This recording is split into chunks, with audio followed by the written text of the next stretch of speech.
The Iowa Hawkeyes are striving for their third 10-win season in the last 4 years. Will the new Tim Lester offense be enough to get them to that point? Eliot Clough from Iowa rivals, the Hawkcast and the Hawkeye Beacon, joins me to preview all things 2024 Iowa Hawkeyes football. From LA to Piscataway, all Big Ten all year long.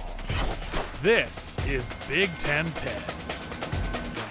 The Iowa Hawkeyes have been one of the very best programs in the Big Ten West, but as we move to a new era of the Big Ten with no more Big Ten West, RIP, what will happen with the black and gold? To talk all things 2024 Iowa Hawkeyes, we welcome in Eliot Clough from Iowa Rivals, the Hawkeye Beacon, and the Hawkcast podcast to talk all things Iowa 2024. Now, Eliot, here's what I want to start with. Iowa has been able to win 10 games, 2 of the past 3 seasons, despite quarterbacks like Deacon Hill, despite a quarterback like Spencer Petras, right, a couple of years back. Do you see that as Kirk being able to maximize what he has and a really good coaching job? Or do you view it as kind of frustrating knowing that even if you had an average offense, this is a team that might have been able to take a few steps further? Ted, honestly, I'd probably say it's a little bit of both. And I think it's a little bit of both in the fan base because 10-win coaches don't come around every year, whether it's Kirk Ferentz having been with the program for 25 years or not, right? Like, there's folks that have been calling for Kirk's job for years now. And to move on from a guy like that, I think you don't understand the ramifications until it's done, right? Like, when you're looking at what he's been able to do with Iowa, not every coach, believe it or not, considering they've only had 2 in the last 50 years, more or less, between him and Hayden Fry, would be able to replicate the type of success at Iowa. I think what they've done is they've maximized the defense, right? Like, everything they've done defensively, they're a top 10 defense year after year. This offense has just been stuck in basically the 17th century before football was even invented. And it's been to the detriment of the team as a whole. And to tell you the truth, based on what I know about football culture, I think it's incredible that these groups, this offense, this defense, this entire locker room has been able to stay together just because of that massive discrepancy. So when we first start talking about this offense under Tim Lester in 2024, we start at the quarterback position because Cade McNamara is a name that people know. Dare I say it's a household name, but he hasn't played a decent amount of snaps in football since he led Michigan to the Big Ten title all the way back in 2021. Of course, he had some injuries. J.J. McCarthy took over at Michigan, and then, of course, he suffered the injury about midway through the season for the Iowa Hawkeyes this last season. You also bring in Brendan Sullivan from Northwestern, who Tim Lester has a relationship going back to their high school recruiting days when Lester recruited Brendan out of high school. So do you feel good with both options? Because last year, right, when you gave way to Deacon Hill, you saw obviously a tremendous drop off at quarterback. But do you and Iowa fans kind of feel confident that both guys can do the job that Tim Lester is asking them to do? I think with Cade, it's 100% contingent on his health, right? Like, He was never fully healthy throughout the entirety of last season, even when he was on the field. Prior to the ACL tear, he had that thigh issue at one point that he sustained from Kids Day. Now it's 2 torn ACLs and recoveries that he's had to go through. He's just now reportedly at 100%. This is 2 springs in a row that he's missed, and to tell you the truth, in the spring between Cade and all the quarterbacks that were on the roster at that point in time, he was still the only one that looked like a Division I quarterback, right? Like, so I think based on the pedigree of a guy like Cade, you have to start with him, the belief that he's your guy. I mean, they paid him a lot of money from that collective. You look at Brendan Sullivan, and he was good for Northwestern, about as good as you can be, really, with the Wildcats, right? That's not consistently a phenomenal program, even though they did have a good year last year, and he came in and played. He's a mobile guy. He's accurate. I mean, you look at the completion percentage that he had at Northwestern. He doesn't have the strongest arm in the world, but he's not going to be Michael Vick out there when you give him the opportunity to be mobile, but he's good enough And raising the floor of the Iowa offense is what you need to be worried about right now, not raising the ceiling, truthfully. Really? I mean, like, that is where it's at. You dead last in the FBS and offense.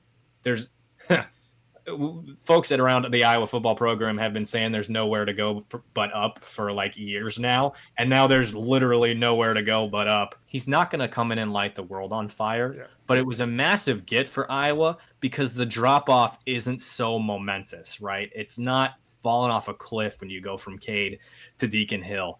I think a key for the Hawkeyes is this run game. And they've got 3 really good options. It seems like in different games, each one of these guys has had a really good game. Iowa State, you look at Jazz Patterson, LeSean Williams, right? You look back to Wisconsin. Boy, if Caleb Johnson could play Purdue every week, he'd be a Heisman candidate, all right? He'd be rushing for almost 2,000 yards as well. Do you think there's a true number 1 back that Iowa's going to go into the season, or is this going to be a by committee, ride with the hot hand kind of thing throughout the year? You know, it's funny you phrase it like that because I had a source actually describe it to me as such. Is Liddell Betts does a really good job of riding with the hot hand. And, you know, that can be frustrating for guys like Caleb Johnson, who was a 4-star recruit coming in out of Ohio and had that phenomenal freshman year. But if LeSean Williams was running the ball like he was and Jazz Patterson was running the ball like he was, doesn't it make sense to ride with the hot hand? And so it's going to be that running back by committee sort of situation. And I mean, it might not just be 3 running backs. Kamari Moulton reportedly had a great spring and gained some weight. And he's looking like an FBS Big Ten running back. And we saw a little bit of him against Western Michigan last year. He had some flashes. With what we're about to talk about with the wide receiver room, I think that run game has to be good if Iowa really wants to take a step forward. All right, let's talk about this wide receiver room. Caleb Brown really came on at the end of last season. Maybe it took him a little bit to really get a hold of this offense just in time for him to learn a new offense, right? Under Tim Lester. We know Seth Anderson is in that room as well, but it's a dramatic drop-off right after Caleb Brown and Seth Anderson. Do you think Iowa has what Tim Lester wants at this wide receiver position, or are they going to really struggle to kind of find depth throughout the season? Well, one name that we have to take into consideration is Jacob Gill, that transfer from Northwestern who came over along with Brennan Sullivan. You have to take him into consideration because he's a player who has played at the Big Ten level, who does have experience in college, 3 years of experience coming in with 2 years of eligibility left. And he's a body with a pulse. Like that's all they need right now at receiver. And I think he's a good, probably tertiary option. You know, he's not going to lead your team in receiving yards, in receptions, in touchdowns, none of that. But he is a guy that I think will be a contributor this year. The thing for Iowa is, do they have that deep threat? Do they have a guy who's a go up and get it receiver? And that's up to Dayton Howard and Jarriett Bowie. And I wrote about them, probably a month ago now, or I guess 3 or 4 months ago now. But about them as 2 players that need the summer the most.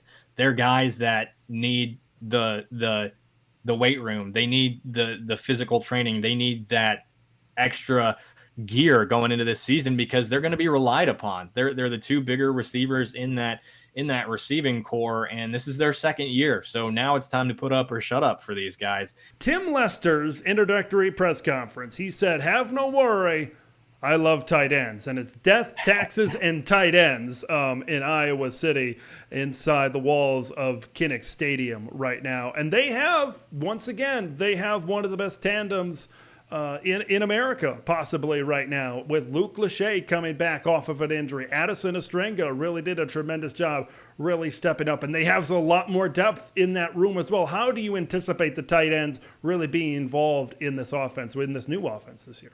One thing I'm really curious about with Tim Lester is whether or not he looks at who is the most talented on the roster and configures the offense to get them the ball, because Luke Lachey is the best offensive player on this team, and it's not particularly close, especially based on the production that we've seen. Luke Lachey should be in the running for the Mackey Award. It's all going to be dependent on Tim Lester being able to do that, in my opinion, because this offense, isn't exactly going to be super tailored to tight ends like it once was. I'm not saying that Iowa's no longer going to be tight end you, right? But I don't expect that discrepancy in catches like we've seen the last few years to be as astronomical between the tight end and that first receiver or the group of receivers. Because last year, Luke Lachey, had he stayed healthy, he might have had 50 more catches than the closest wide receiver to him. And Eric All, if he stayed healthy when Luke Lachey went down, it might have been the exact same thing. These guys are good. Addison Ostrenga, I think, was kind of a steal when they brought him in. He was a 5.5 3-star for Rivals. And then you look at Luke Lachey, and man, like that is the epitome of an Iowa tight end, right? Like he is just an athlete who will do what you need him to do. Everybody likes him. Like he's just a good dude. We'll see if Luke Lachey kind of gives off Sam Laporta vibes as maybe that top target on this offense this season from a couple of years back. Now, we head to this offensive line. This under Brian Ferentz, especially when Brian was the offensive line coach. This was great offensive line after great offensive line after great offensive line. Maybe it's taken a little bit of a dip, but a couple of years ago, this was a young O-line, and you've seen these guys kind of grow up together. You look at the Connor Colbys of the world. You look at the Logan Jones of the world. Mason Richmond as well. You look at Jennings Dunker, who started all 13 games last year. Honorable mention, all Big Ten. How important is their play, the offensive line's play, to the success of the offense and making that jump up from the bottom of the FBS basement? It's integral, right? And we've been talking about this offensive line needing to take a jump for the last 2 years now. And what Kirk came to Big Ten, Kirk said when he came to Big Ten media days last year is that they're just a lot more mature. And I think what folks wanted that to mean is experienced and ready. And that really didn't come to fruition last year. I mean, especially if you go back and watch that Penn State game, Chop Robinson, right? First round pick. Like I totally get it, but he made Mason Richmond look like a little boy. Like, just to be flat out honest. And it's been really frustrating for Iowa fans the last few years because they're used to being those monsters up front, the Joe Moore Award winners, right? Yeah. And they just haven't had that since Tyler Linderbaum left again, just one season without Linderbaum. But Logan Jones was kind of supposed to be that heir apparent, step up and be that all Big Ten guy. And he wasn't that last year. He was hurt for a lot of it. They've got a rotation of about 8 guys that'll more than likely contribute this year. And it's just got to overall be better. Like that sounds so reductive, right? But they just have to be better. They have to get that push. And I think we saw that in the spring game this year. I'm more encouraged by the center and guards for Iowa than the tackle play, especially over the last few years. But if Iowa is to make a substantial increase on their offensive production, and I'm not even talking about like 75th nationally, I'm talking about like 95th nationally or 100th nationally, then the offensive line, especially the 2 tackle spots, have to be better. They have to be better. Let's head over to defense. Let's get positive, right? Maybe the last part of that offense was maybe dragging me down a little bit. Man, do I love watching the Iowa Hawkeyes play defensive football. And 2024 is once again slated to be another fantastic year on that side of the ball for Iowa. All right, Eliot, you got to pick one position group. Which one is the deepest and which one is the best? Go. Linebacker for both.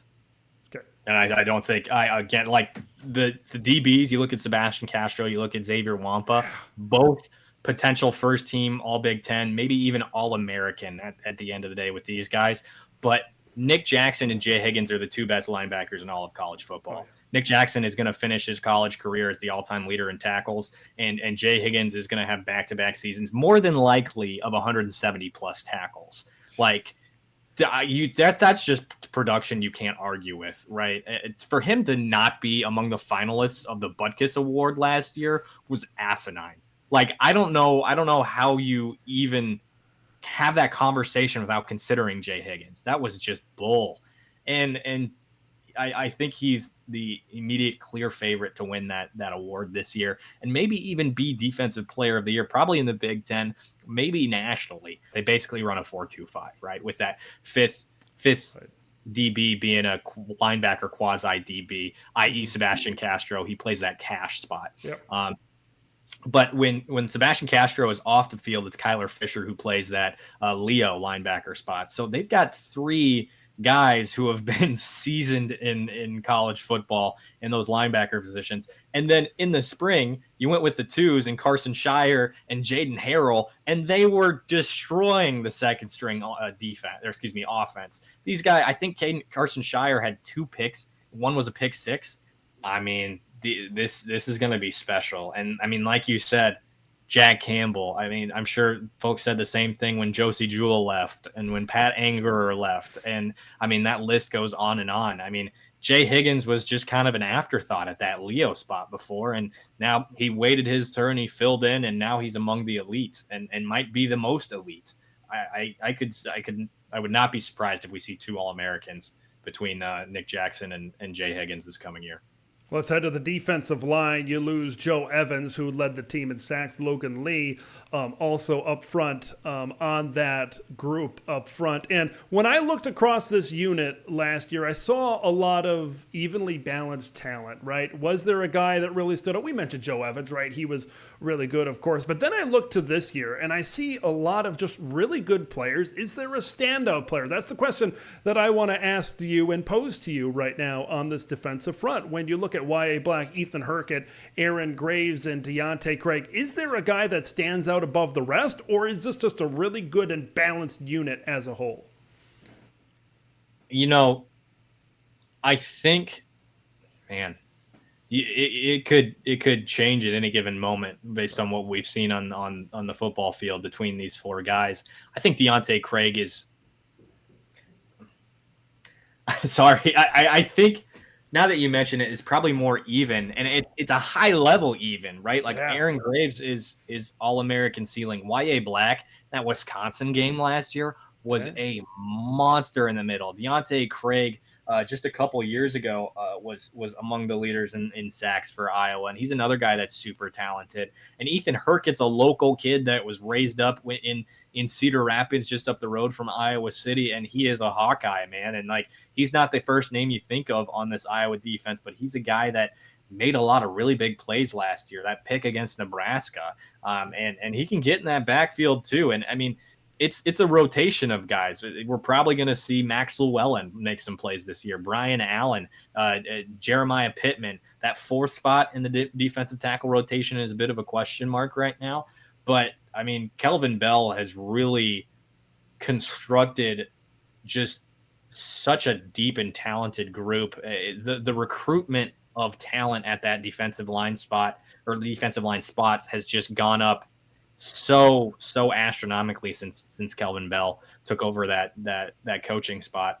But I think if there is to be a breakout season between any of these guys, I think it's going to be at the hands of Aaron Graves, because he's had these 2 years under his belt. I think folks were expecting him to break out last season, and it just didn't happen.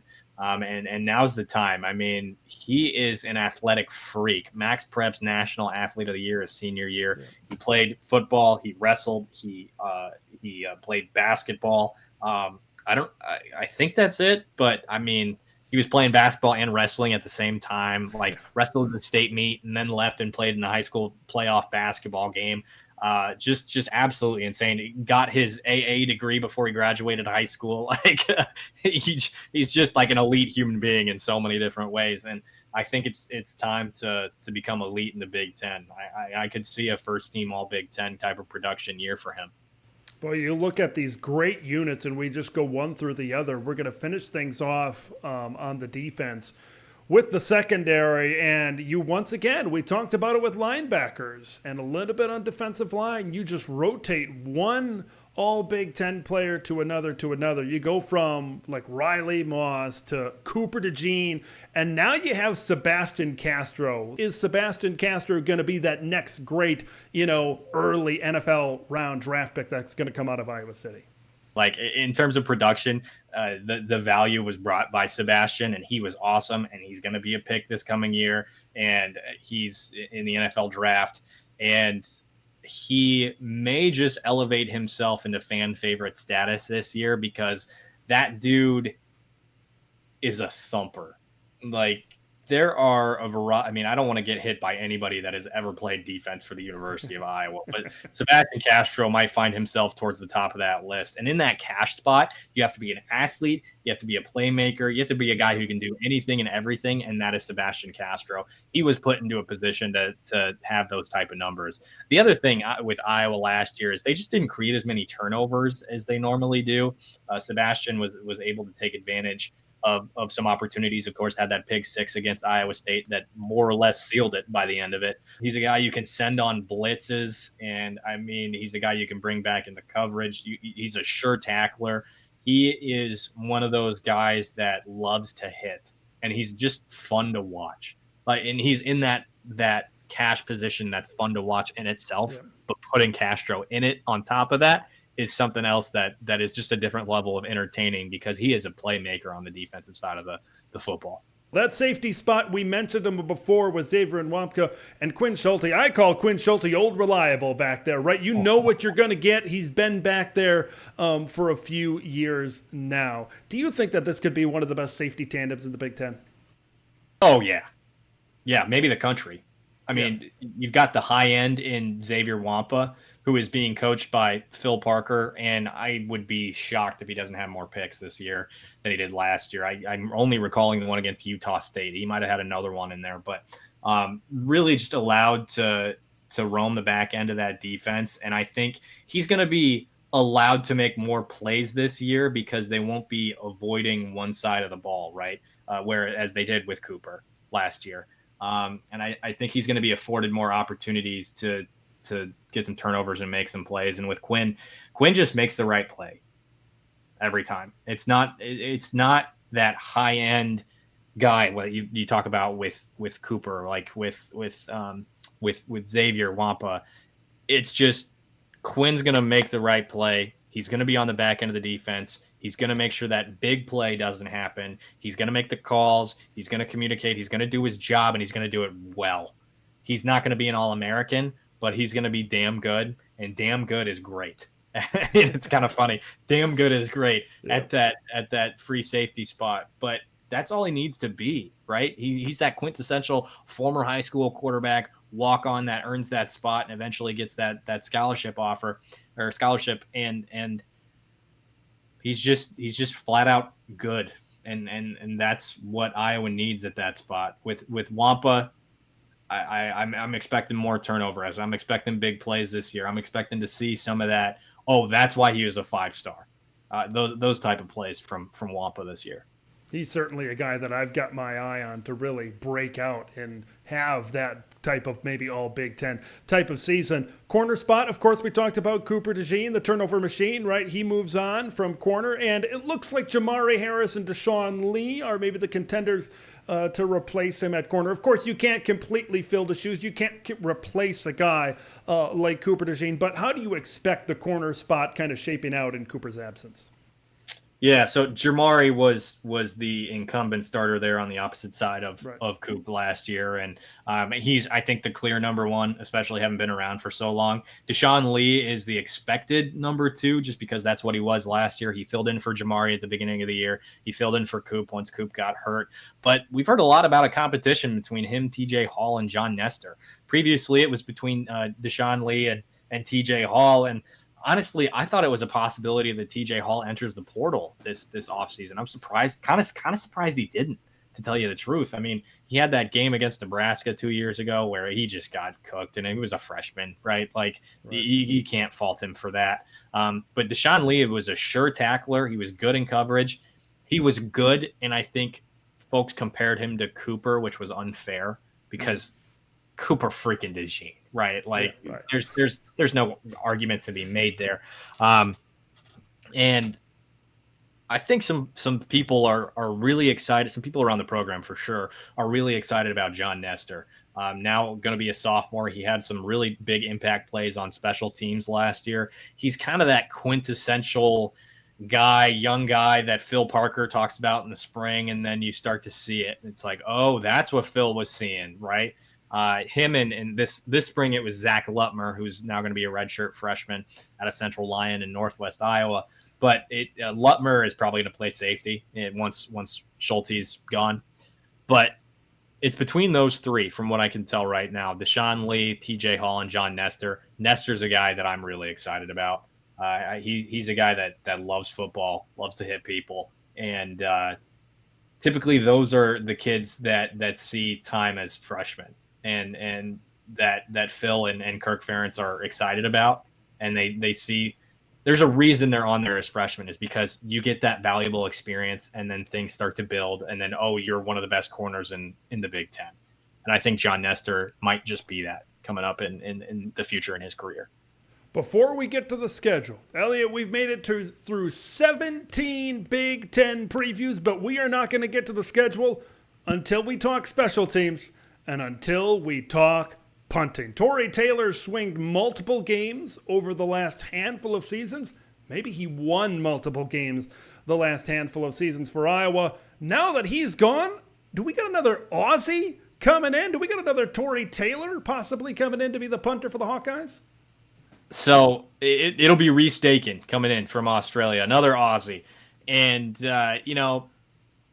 because he's from Australia, because he's from Pro Kick Australia, he's going to be compared to Tory from the jump. That's just what's going to happen. And folks have, even in the media, I mean, you have to know he's going to say, I'm just going to be myself. Like that. Right. That's what you have to expect. And I've never asked anything about, compare, contrast yourself to Tory, but those questions have been asked. He's going to be his own person. He's going to be his own player. We have to remember Tory was, I think, 23 when he came in, and Reese is 19. So this is different. Reese is a very high-end guy, too. You can see it. There are some punts that he put together this spring where it's like, oh, that's why that. I don't know if you knew this. The number one punter in the United States was from Mediapolis, Iowa, and he's going to Georgia. And Iowa chose to take in Reese Dakin over this kid. And this kid grew up an Iowa fan. His dad was on our boards, and they ended up getting Reese instead. And you can see it with Reese. You can see why they made that decision. The consistency is what it's about right now for him. He's young, right? There are going to be some punts that don't look good. There are going to be some moments where it's like, oh, I miss Tory. Well, yeah, he was a Ray Guy Award winner. He was a 4th round draft pick as a punter. Like you just can't make those comparisons. They do have another punter on the roster who was at Iowa Western, Ty Nissen, if they feel like Reese isn't quite ready, but I'd be pretty surprised if that happens. You put Reese on scholarship as a punter for a reason. You got to expect him to come in and contribute right away. And he looks like an athlete. As much as a punter can look like an athlete, watching him punt this year, he had some 60-yard bombs in spring and placed some within the 5, and you can see it. You can see it with Reese. I'm not saying he's going to be the next Tory Taylor. I'm not saying he's going to be a Ray Guy Award winner, though I think it's more likely because LeVar Woods is his coach, and LeVar Woods is the damn good special teams coordinator. But I don't tend to talk about Reese too frequently, even though I cover Iowa, because I think there's no need to put that pressure on him, right? Another Aussie coming over and following Tory. I'm excited, but my expectations are just as they would be for any other freshman coming in.